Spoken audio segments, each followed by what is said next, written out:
लिखें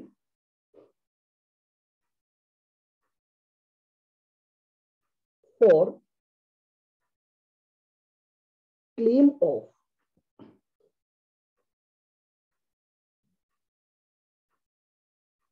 cost of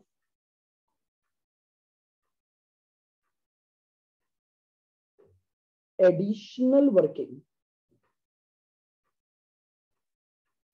for claim of loss of cost of additional working, lower of the following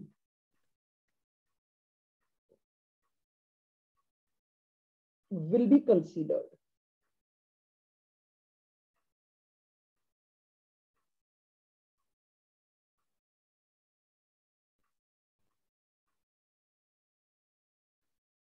अगर हमें cost of additional working का claim लेना है तो लोअर ऑफ द फॉलोइंग लेना पड़ेगा। ए point,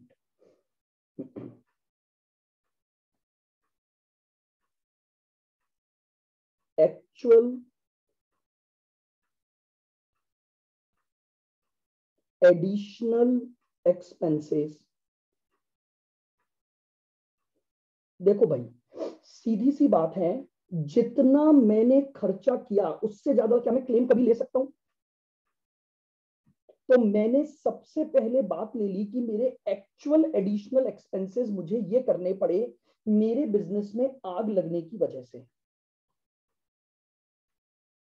now point number B, second में क्या करूंगा, ध्यान से सुनना।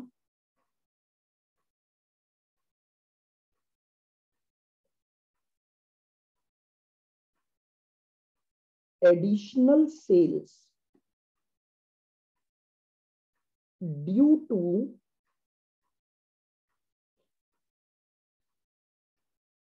Additional expenses multiply by gross profit rate.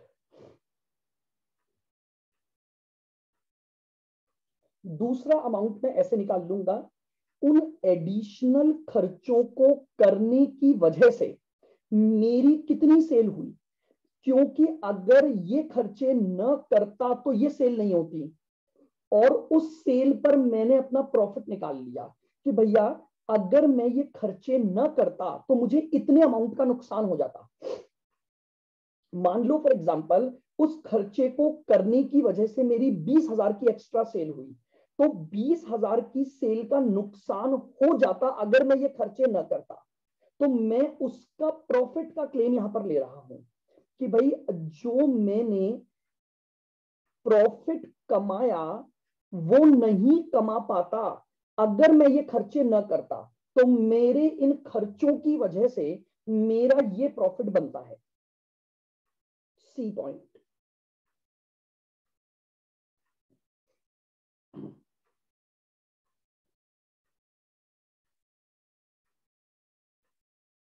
Additional expenses into GP on adjusted annual sales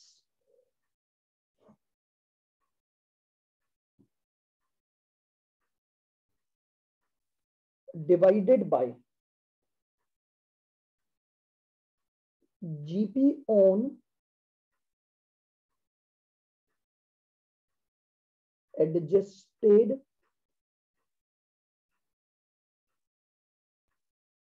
annual sales plus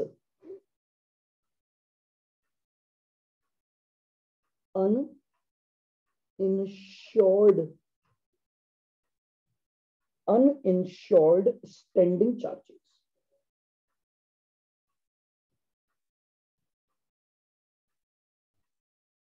ये बेसिकली प्रोपोर्शनेट अमाउंट हो गया। एक बार एडिशनल एक्सपेंसेस को हटा दो, इसको मत पढ़ो, तो ये फॉर्मूला क्या बचा, प्रपोर्शन निकाल लिया मैंने कि मेरा GP on adjusted annual sales इतना बनता है, और कुछ खर्चे चूंकि मैंने इंश्योर्ड नहीं करवाए तो वो उस जीपी में इंक्लूड नहीं होंगे। तो यानी सुनना मेरी बात को, टोटल मेरा इतने का क्लेम बनता था, मुझे इतने की पॉलिसी लेनी चाहिए थी, ध्यान से सुनना। GP on adjusted annual sales, जानते हो जब आप GP on adjusted annual sales निकालते हो तो दो चीजों का क्लेम ले चुके हो, लॉस ऑफ प्रॉफिट का और as well as standing charges का। याद होगा आपको, जीपी रेट निकालते समय आप ये दो चीजें लेते हो कि नहीं लेते हो? आप वापस ऊपर जा सकते हो स्टेप नंबर 4 पर, थर्ड पर, मतलब जब आपने जीपी रेट निकाली थी, देखो ध्यान से, जीपी रेट निकालते समय आपने दो चीजें ली थी, प्रॉफिट और इंश्योर्ड स्टैंडिंग चार्जेस। तो जीपी रेट आपने इस पर निकाली। अब जब आप इस जीपी रेट को अप्लाई करोगे तो जो अमाउंट आएगा ना, उस अमाउंट में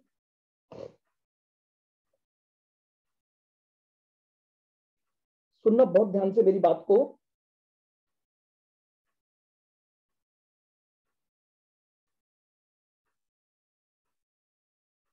देखिए लविशा कई फॉर्मूले होते हैं, पर ये फॉर्मूला वो है जो हर जगह पर बैठेगा। कुछ और फॉर्मूले भी हैं जो हर क्वेश्चन को सॉल्व नहीं करवा पाएंगे। तो एक बार समझो, फिर मैं आपको डिजिट लेके समझाऊंगा तो आपको वो चीज समझ आएगी। मैं जो बोल रहा हूं पहले उस बात को एक बार ध्यान से सुनो। मैं ये बोल रहा हूं GP on adjusted annual sales आपने जब निकाला तो इसका मतलब आपने इसमें दो चीजों का क्लेम ले लिया, प्रॉफिट का क्लेम और इंश्योर्ड स्टैंडिंग चार्जेस का क्लेम। लेकिन आपका क्लेम बनता था, यानी आपने जो पॉलिसी लेनी बनती थी वो क्या बनती थी आपकी? एक काम करते हैं, पहले मैं इसको पूरा कर देता हूं फिर आपको समझाऊंगा, नहीं तो बीच में समझाऊंगा ना तो आपकी स्टेप्स गड़बड़ हो जाएगी। तो लो पहले मैं इसको कंप्लीट कर देता हूं। अब इन तीनों में से लोअर को सेलेक्ट कर लूंगा, लोअर विल बी सेलेक्टेड। इन तीनों में से लोअर को मैंने सेलेक्ट कर लिया, देन इसमें से माइनस करूंगा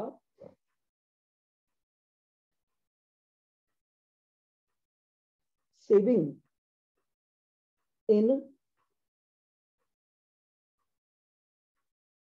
insured standing charges, saving in insured spending charges during indemnity period, during indemnity period। Sir आपने कहाँ से स्टार्ट कराया आज? मैंने यहां से स्टार्ट करवाया है, इस जगह से, फॉर क्लेम ऑफ कॉस्ट के लिए। Okay sir. ठीक है, सेविंग माइनस कर दूंगा तो ये मेरे पास क्लेम फॉर एडिशनल एक्सपेंसेस आ गया। सर अभी आप सारा लिखवा रहे हो ना, समझाओगे ना? हाँ जी, क्लेम फॉर एडिशनल एक्सपेंस आ गया। और इसी में लाकर आप एक और चीज प्लस कर देना, जो आपका लॉस ऑफ प्रॉफिट आपने ऑलरेडी निकाला हुआ है, plus loss of profit claim, ये आपने निकाला था स्टेप नंबर 4 में। तो ये आ गया आपका ग्रॉस क्लेम।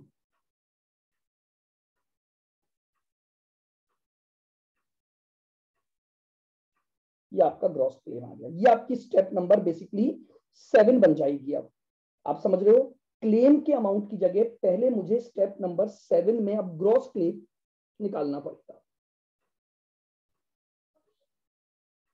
और फिर स्टेप नंबर 8 में आप क्या करोगे,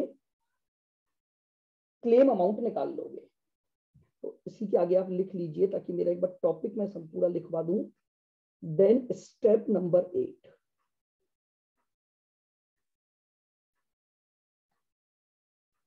कैलकुलेट क्लेम अमाउंट।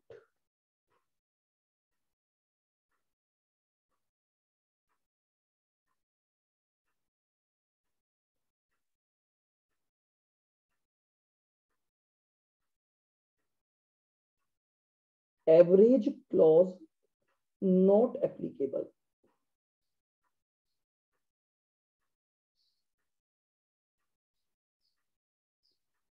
और average clause applicable. Sir IP indemnity period ना। हाँ जी, एवरेज क्लॉज नॉट एप्लीकेबल और एप्लीकेबल। अगर एवरेज क्लॉज एप्लीकेबल नहीं है तो मेरा फॉर्मूला आ सर गया। स्क्रॉल अप कर दो।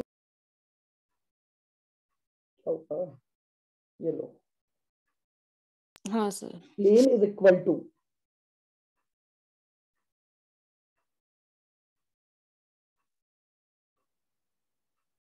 Gross claim plus fire fighting.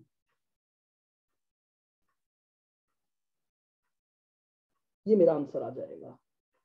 और अगर एवरेज क्लॉज एप्लीकेबल है तो claim is equal to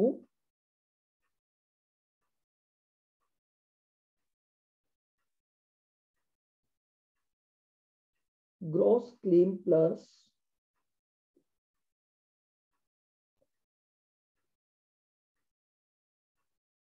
fire fighting expense. Gross claim plus fire fighting expense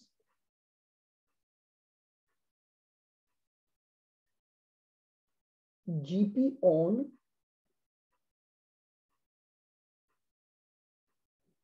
adjusted annual sales into policy amount. Proportionate claim मुझे मिल जाएगा।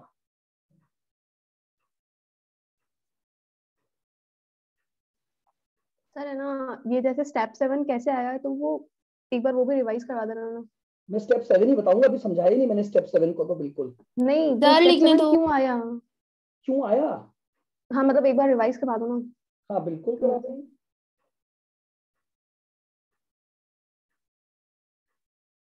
पहले लिख लिया ये यहाँ पर। नहीं सर 2 मिनट रुको। लिखो लिखो, जल्दी जल्दी लिखो।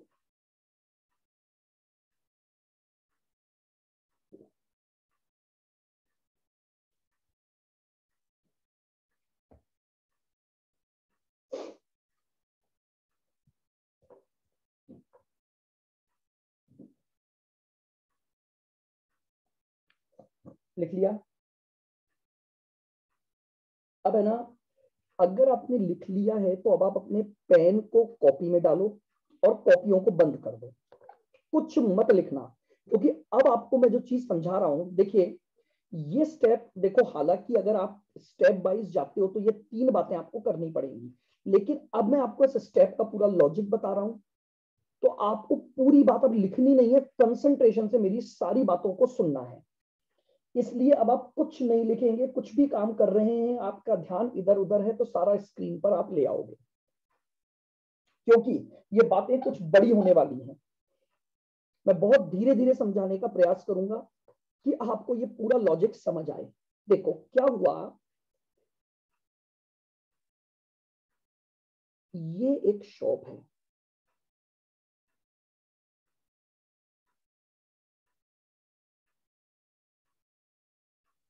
तो फिर बोल रहा हूं लिखना मत, क्योंकि लिखोगे तो मैं जो समझाना चाहता हूं वो सब बेकार हो जाएगा। ये आपकी शॉप है और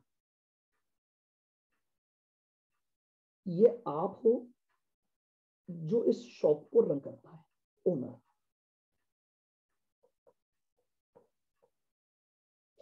मुझे अब आप एक बात बताओगे, अगर आपकी शॉप में आग लगती है तो आग लगने की वजह से आपने अपनी पॉलिसी में लॉस ऑफ प्रॉफिट को लिया, प्लस आपने अपने इंश्योर्ड स्टैंडिंग चार्जेस रिकवर कर लिए। क्या आप ये मानते हो कि जब आपने अपनी शॉर्ट सेल्स पर जो जीपी रेट लगाई थी, उस जीपी रेट में इन दो चीजों का क्लेम आप ले चुके हो। बोलो क्या ये हाँ बात सर। क्लियर है? बिल्कुल। Yes sir. आप चाहो तो अपनी कॉपी खोलकर स्टेप नंबर 3 में देख सकते हो। मैंने जब स्टेप नंबर 3 में जीपी रेट निकाली है, यानी रेट ऑफ प्रॉफिट निकाली है, तो मैंने उसमें दो चीजों को लेकर रेट निकाली है। एक, मैंने उसमें अपना प्रॉफिट लिया, और एक मैंने उसमें स्टैंडिंग चार्जेस का अमाउंट लिया।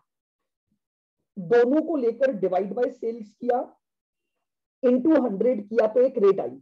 तो जानते हो जब भी ये रेट अप्लाई करोगे, तो हमेशा इस रेट में दो चीजों का क्लेम जुड़ा हुआ है, प्रॉफिट का क्लेम और इंश्योर्ड का क्लेम। बोलो क्या ये बात सबको बिल्कुल क्लियर है? 100% यस सर। क्लियर है यहां तक? अब मेरी बात को आगे सुनना।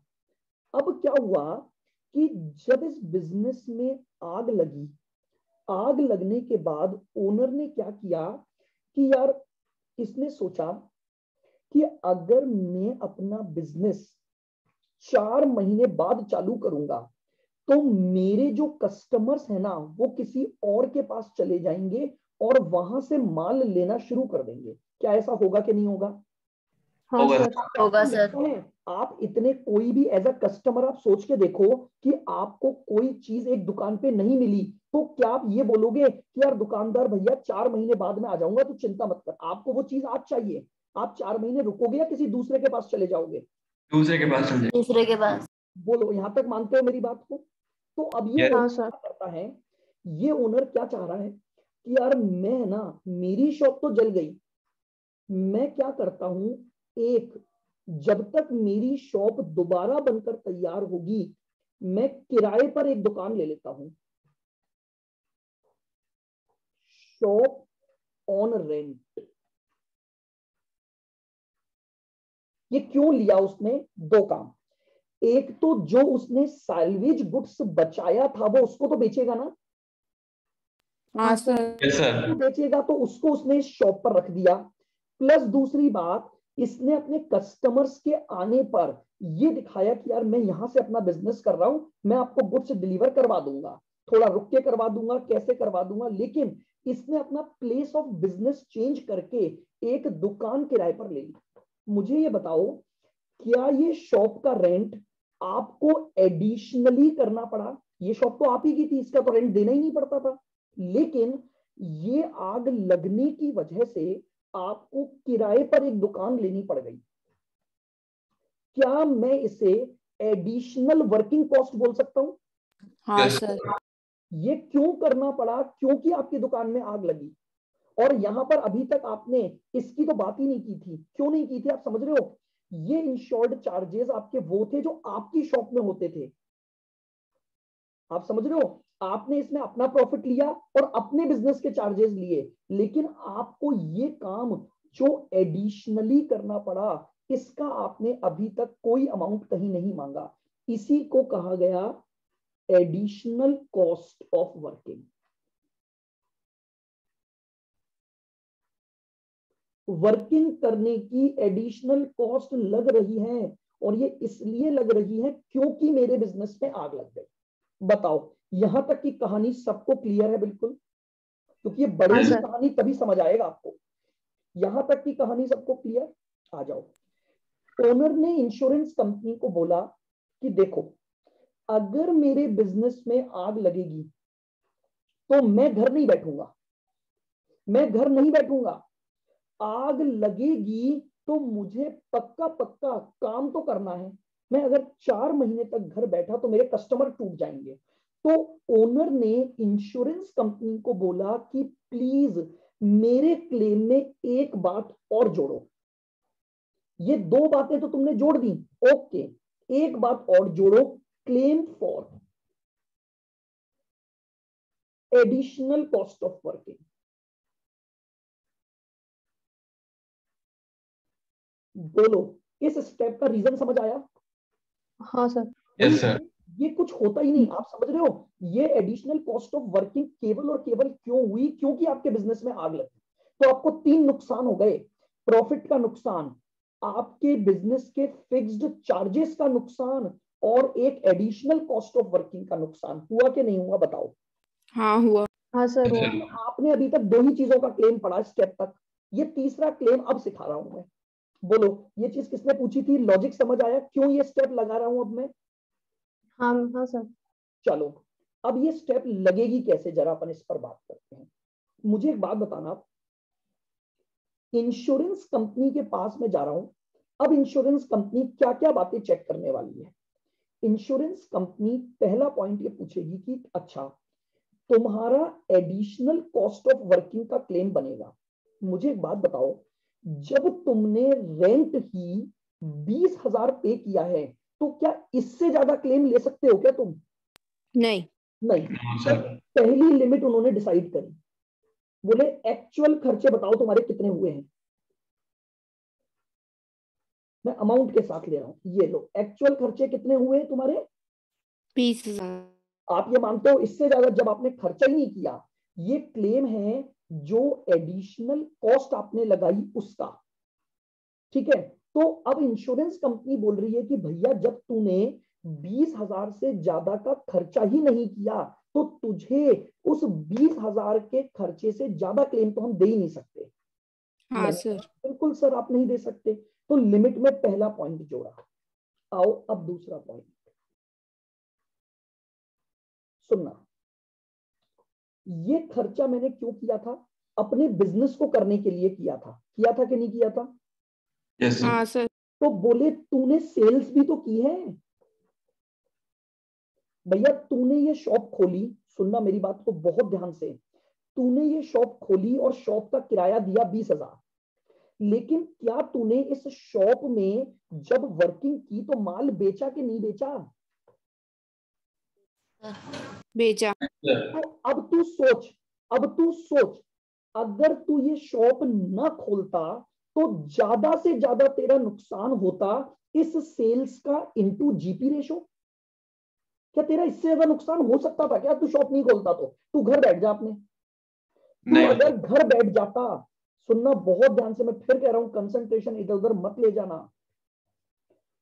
पहला पॉइंट तो बोला कि भैया तूने 20,000 का खर्चा किया तो तू उससे ज्यादा क्लेम की तो मेरे से बात ही मत कर। मैंने कहा सर जी आपकी बात बिल्कुल ठीक है, तो लाओ 20 दे दो। इंश्योरेंस कंपनी ने बोला थोड़ा सा रुक, शांति रख, मेरी एक बात और सुन। बोले क्या सर जी? बोले एक बात बता, अगर तूने ये शॉप खोली तो इस शॉप को खोलने की वजह से तू ये सेल्स कर पाया कि नहीं कर पाया? कर Yes, पाए। sir. तूने जब सेल्स की तो तूने इस पे जीपी कमाया कि नहीं कमाया? कमाया. कमाया ना, सब बोलो भाई। हाँ सर। Sir Yes. सैलरीज वाले पे ना। हाँ, जो माल बचाया था उसी को तो बेचोगे, नया माल तो कहां से हाँ। लाओगे आप? आपका तो सब हाँ जल सर। चुका है। तो जो माल बचाया था वही तो बेचोगे आप, यस सर। तो बेचोगे तो जीपी कमाओगे। हाँ। अब हाँ। मुझे एक बात बताओ, अगर तू ये सब काम न करता तो तेरा नुकसान 20 का होता या नुकसान केवल सेल्स इनटू जीपी रेट होता? सेल्स इनटू जीपी रेट होता। तो भैया तुझे उससे ज्यादा क्लेम कैसे दे दे? कल को तो तू हमारे पास आ जाएगा कि भैया मैंने तो 80,000 रुपए महीने का किराया दिया, दे दो मुझे क्लेम। अरे भाई क्यों दे दो, तू तो पता नहीं कितने पर किराए पर ले आएगा। तू तो कल को जाके सिटी पैलेस ले लेगा किराए पर जयपुर का, जिसका एक दिन का किराया 1.5 लाख रुपए है। अब तू 4 महीने तक अगर 60 लाख रुपए, मतलब तू अगर देगा 60 दिन का, तो हम तेरे को 60 लाख रुपए का क्लेम थोड़ी दे देंगे। आप Yes, समझो, sir. इंश्योरेंस कंपनी ने बातों को बोलना चालू किया। इंश्योरेंस कंपनी ने समझाया, बोले तेरा एक्चुअल क्लेम बना, हम देंगे, बिल्कुल देंगे। मैं बहुत खुश था, पहला पॉइंट मैंने लिख दिया।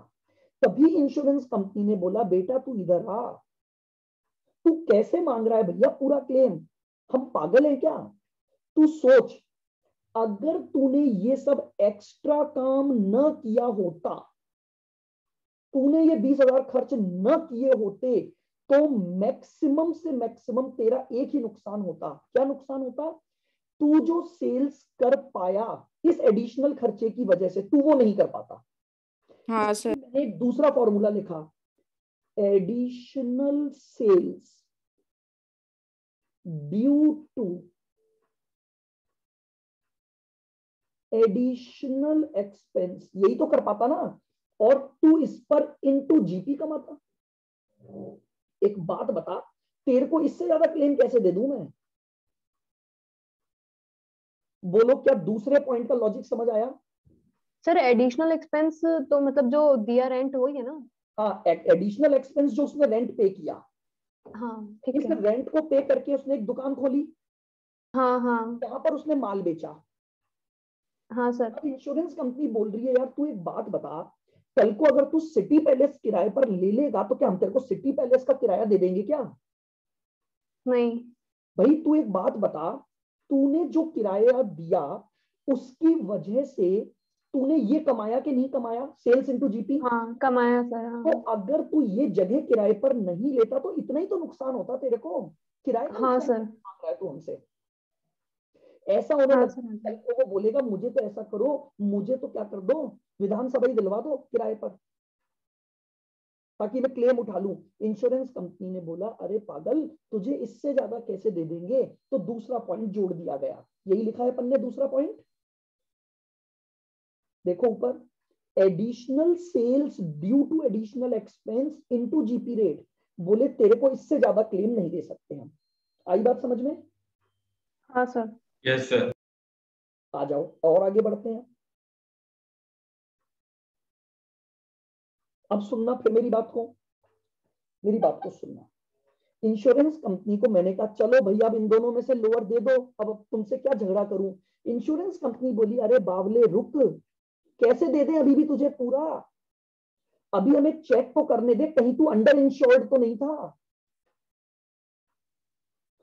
हम तुझे इन दोनों में से लोअर दे देंगे, बिल्कुल दे देंगे, लेकिन इन दोनों में से लोअर तो तभी देंगे ना जब तू फुल्ली इंश्योर्ड होगा। अगर तू अंडर इंश्योर्ड है तो हमें तो एवरेज क्लॉज इस पर भी तो लगाना पड़ेगा। बोलो नहीं लगाना पड़ेगा? बोलो। लगाना पड़ेगा सर। लगाना पड़ेगा। आओ अब जरा इसको समझते हैं, क्योंकि वही फार्मूला सबसे टेढ़ा काम है। ये दो तो फिर भी आसान बातें थी। अब वो तीसरा काम इंश्योरेंस कंपनी समझा रही है, उस ओनर को समझा रही है कि भाई देख अब क्या क्या होने वाला है तेरे साथ। बिल्कुल वापस से पूरे कंसंट्रेशन से मेरी बात को सुनो। इंश्योरेंस कंपनी ने ओनर से पूछा, एक बात बता, तुझे तुझे कितना इंश्योरेंस पॉलिसी लेनी चाहिए थी? देख, तुझे पॉलिसी लेनी चाहिए थी अपनी GP rate plus spending charges के बराबर। यानी मेरी बात को थोड़ा सा सुनना, इंश्योरेंस कंपनी ओनर को समझा रही है, यार तेरी पॉलिसी का अमाउंट इन दो चीजों को कवर करना चाहिए था, और इसी के लिए हमने जो जीपी रेट निकालते हैं, हम उस जीपी रेट को अप्लाई करके एक वैल्यू निकालते हैं, GP on adjusted annual sales.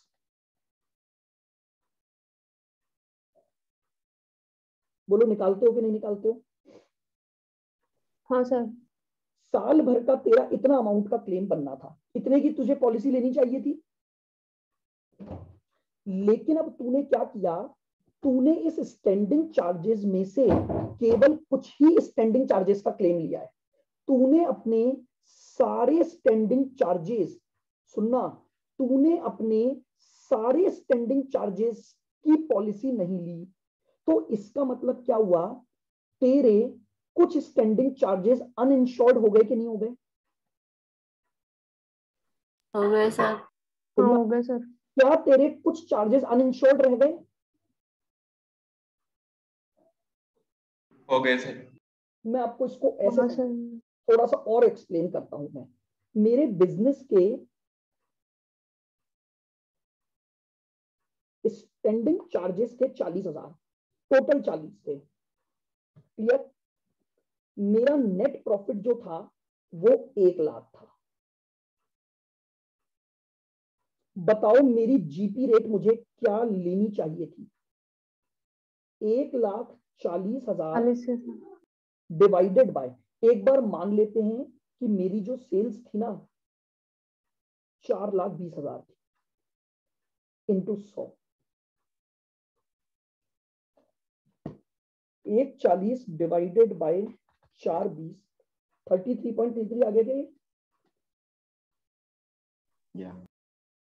लेकिन तूने क्या किया, इस स्टैंडिंग में से केवल 20 का ही इंश्योरेंस करवाया, तो तेरी जीपी रेट 1:20 के हिसाब से निकली होगी कि नहीं निकली होगी बता।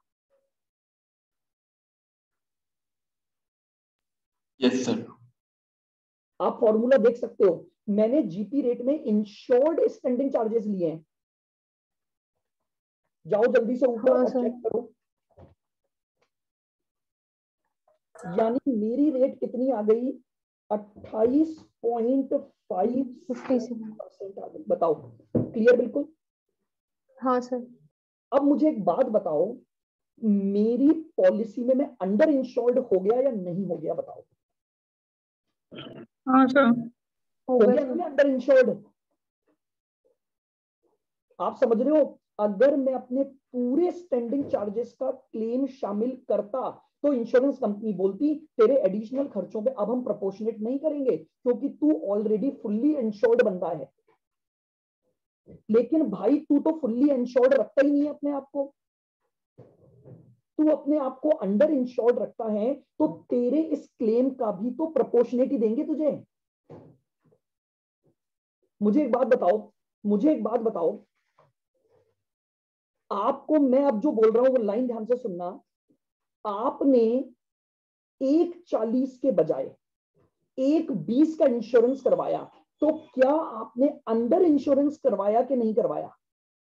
हाँ सर करवाया। मैं आपसे बोलूं आपने कितना परसेंट इंश्योरेंस करवाया, तो आप क्या बोलोगे जल्दी से बताओ? कैसे निकालोगे परसेंटेज में? अगर मैं आपसे पूछूं कि भैया बताओ तुमने 140 में से 120 का इंश्योरेंस करवाया, तो ऐसे ही तो निकालोगे 1,20,000 डिवाइडेड बाय 140 और परसेंटेज, यानी मैंने केवल 85.71% इंश्योरेंस करवाया है।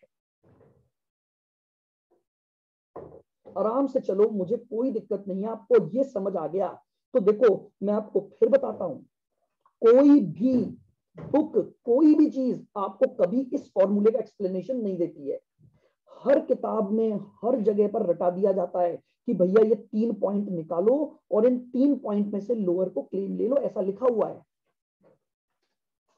लेकिन भाई आप ऐसे समझो, अगर कोई चीज बनी है तो बिना लॉजिक के कैसे बन गई होगी?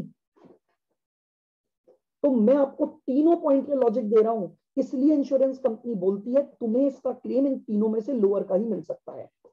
अब मेरी बात को फिर सुनना, इंश्योरेंस कंपनी ने बोला तुम्हारा 140 का पॉलिसी तुम्हारी लेनी बनती थी, मिनिमम बनती थी, बोलो। हाँ सर। बनती यस थी। सर। लेकिन तुमने 120 की ली, तो क्या तुम अंडर इंश्योर्ड हो के नहीं हो? है सर। आओ, तो मैंने इस फॉर्मूले को प्रोपोर्शनेट करना चालू किया। मैंने बोला कि सबसे पहले ऊपर तो लो जितना तुम्हारा इंश्योरेंस है, तो GP on adjusted annual sales, ये तुम्हारा GP on adjusted annual sale आया। जानते हो जब आपने एनुअल पर जीपी रेट लगाई तो इसमें 2 बातें आ चुकी हैं, प्रॉफिट का नुकसान और इंश्योर्ड चार्जेस का नुकसान। बताओ हुआ कि नहीं हुआ होगा ऐसा? हाँ सर हुआ। यानी आपने ऊपर तो 1:20 लिख लिया कि नहीं लिख लिया? बताओ, ऊपर 1:20 लिख लिया कि नहीं लिख लिया? यस।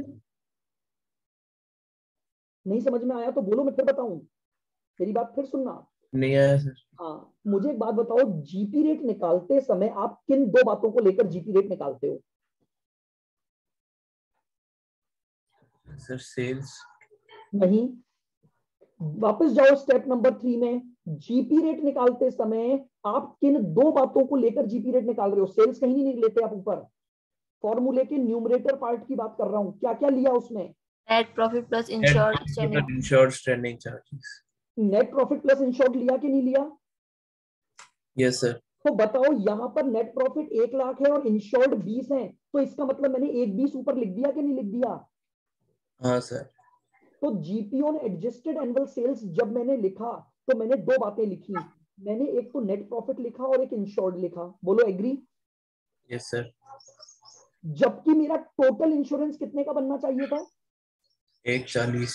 तो 140 को क्या मैं ऐसे लिख दूं? बोले GP on adjusted annual sales plus uninsured. Sir ये अनइंश्योर्ड मतलब जो बचा हुआ है वही आएगा ना? यस। हाँ ऊपर वाला समझ आ गया कि ये 120 है, हाँ सर। तो नीचे भी 120 तो लिख ही दिया, प्लस हाँ अनइंश्योर्ड के 20 और जोड़ दिए, तो क्या ये 140 हो गया कि नहीं हो गया? हाँ प्रोपोर्शनेट आ गया? हाँ सर। प्रोपोर्शनेट आ गया? देखो इधर ऊपर जाओ, ये प्रोपोर्शनेट आ गया। मैंने इस फॉर्मूले को तोड़ा, मैंने ऊपर लिखा GP on adjusted annual sales, जिसमें दो बातें आ गई, प्रॉफिट और इंश्योर्ड। तो प्रॉफिट और इंश्योर्ड को नीचे भी ले लिया, प्लस अनइंश्योर्ड और जोड़ दिया, तो टोटल आ गया। प्रोपोर्शनेट आ गया, मल्टीप्लाई कर दो, उतना प्रपोर्शन ही एडिशनल एक्सपेंसेस का क्लेम मिलेगा। तो ये मेरा तीसरा फॉर्मूला बन गया। सर ये एडिशनल एक्सपेंस मतलब जो रेंट दिया वही होगा ना, मतलब? हाँ भाई अपन तो हाँ बोल सर। रहे थे 20 का क्लेम दो, अपन तो बोल रहे थे 20 का क्लेम, तो इंश्योरेंस कंपनी बोल रही है भैया जब तू अंडर इंश्योर्ड है, ओके, तेरा 20 ही दोनों में से लोअर बनता है, हम तुझे 20 पूरा दे देंगे। लेकिन प्रॉब्लम ये हो गई, तू अंडर इंश्योर्ड हो गया तो अब तुझे 20,000 का प्रोपोर्शनेट ही मिलेगा। अगर तूने हाँ 85% ही इंश्योरेंस करवाया है तो हम तुझे 20,000 का 85% ही देंगे। हाँ सर आ गया। सब बताइए। देखो मैं आपको फिर कह रहा हूं, मैं चाहता तो मैं भी आपको हर तरह से, मैं केवल ये बोल देता भैया 3 फॉर्मूले लगाओ और इनमें से लोअर का आंसर आ जाएगा। सब जने यही करते हैं, सारी किताबें यही करती हैं, कोई इनको आपको एक्सप्लेन नहीं करेगा कि ये तीनों में से हम लोअर क्यों ले रहे हैं। मैं आपको इन फॉर्मूलों के बनने का लॉजिक दिखा रहा हूं। ऐसा लगता है कि फॉर्मूले बड़े हैं, बट आप थोड़ा सा अगर लॉजिक लगाओगे तो आपको पहला, दूसरा और तीसरा ये समझ आएगा कि हमें तीनों में से लोअर क्यों लेना है। बोलो क्या थर्ड फॉर्मूला अब समझ आ गया? ये बेसिकली प्रोपोर्शनेट क्लेम है और कुछ नहीं है। फिर बता देता हूं, GP on adjusted annual sales जब आपने लिखा, इसमें आपने दो चीजों का क्लेम ले लिया। ऊपर आपने ऊपर ले लिया 1 लाख का नेट प्रॉफिट, 20,000 के इंश्योर्ड चार्जेस, लेकिन डिवाइड में मैंने उतना अमाउंट तो लिख ही दिया, प्लस अनइंश्योर्ड को भी जोड़ दिया। क्यों? क्योंकि अल्टीमेटली मुझे क्लेम तो 140 का लेना बनता था, मुझे क्लेम तो 140 का बनता था। अगर मैं पॉलिसी 140 की लेता तो ही मुझे पूरा क्लेम मिलता। मैंने 140 के बजाय केवल 120 को इंश्योर्ड करवाया, तो मुझे एडिशनल खर्चों का भी केवल और केवल प्रोपोर्शनेट क्लेम ही मिल सकता है, मुझे पूरा क्लेम नहीं मिल सकता। इसलिए स्टेप ने बोला, आपने जैसे ही आपके पास क्वेश्चन में एडिशनल कॉस्ट ऑफ वर्किंग आ जाए, उस एडिशनल कॉस्ट ऑफ वर्किंग में क्लेम में तीनों में से लोअर लेकर ही आपको काम करना पड़ेगा।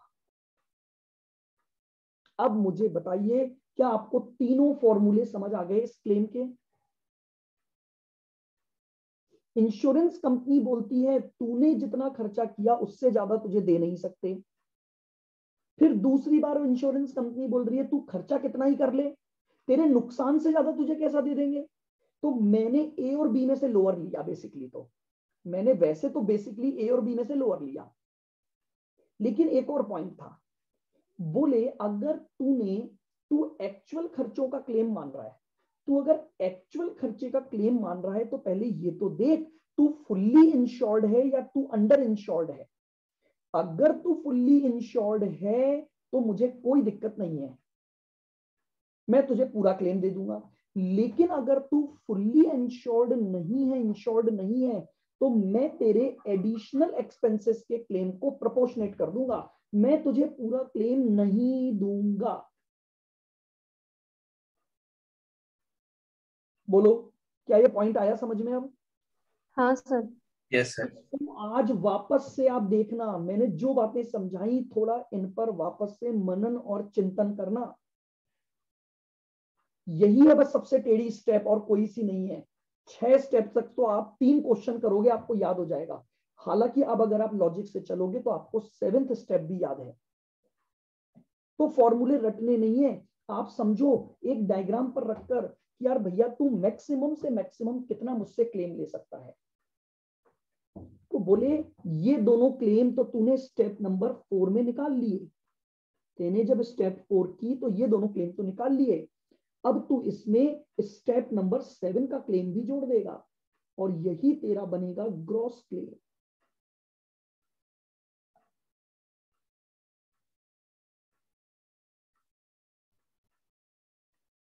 फिर इसने एक बात और बोली, लेकिन लेकिन लेकिन मैंने इसमें से एक बात लेस करवाई थी, सेविंग इन इंश्योर्ड चार्जेस।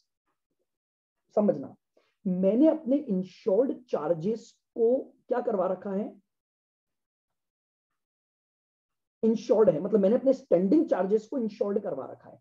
मुझे एक बात बताओ, अगर मैंने उसमें से कुछ खर्चे किए ही नहीं तो क्या उनका क्लेम मांग सकता हूं? No sir.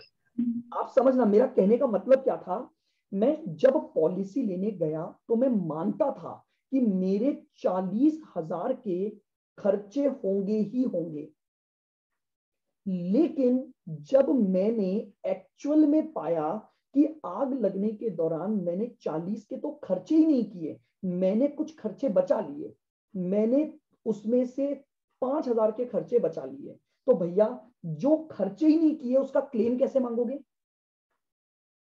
तो इसमें से वो एक चीज और माइनस कर देते हैं, ये जब क्वेश्चन आएगा तो मैं और क्लियरली आपको बताऊंगा।